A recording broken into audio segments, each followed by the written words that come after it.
So this beast is commonly referred to as a Nock gun, although that is actually a fallacy because Nock didn't invent it. However, Nock did like the idea and took it to the Board of Ordnance, and hence his name is strapped to it.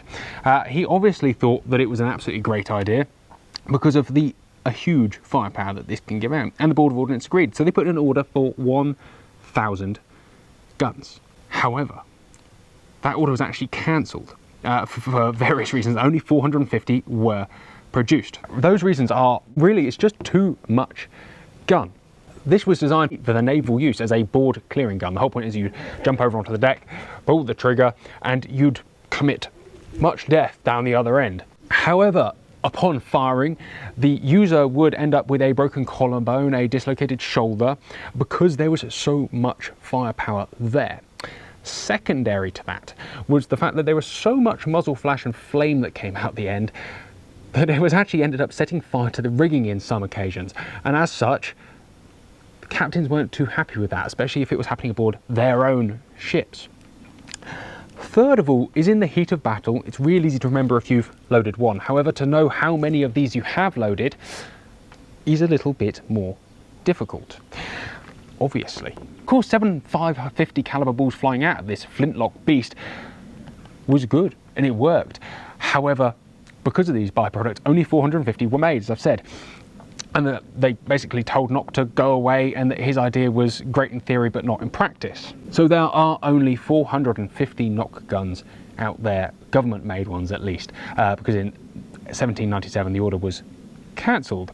Obviously Harper in Sharpe got one, which was very intelligent. If you have a look at this one, you have the large brass butt plate, walnut stock, and that classic fat neck, obvious brass being a navy gun, the tower lock, even with a bit of flint in there, and the 7 barrels. And being a navy gun, once again, obviously prone to salt corrosion, and as such you'll find most of them show signs of living at sea and are a bit rusty accordingly. Obviously ramrod in there, a little spring to keep it tense.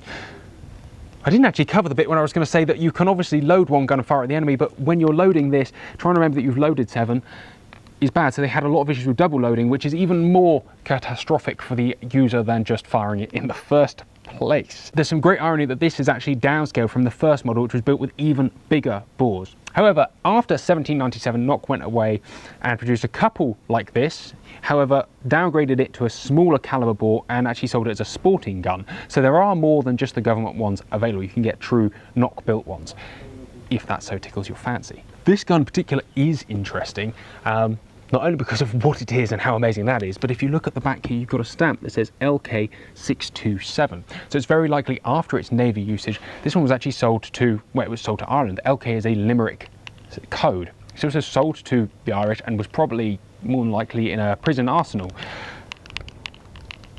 And here it is today. This will be for sale at Holts Auctioneers. It is awesome. It is obsolete caliber, and you can own this bit of history.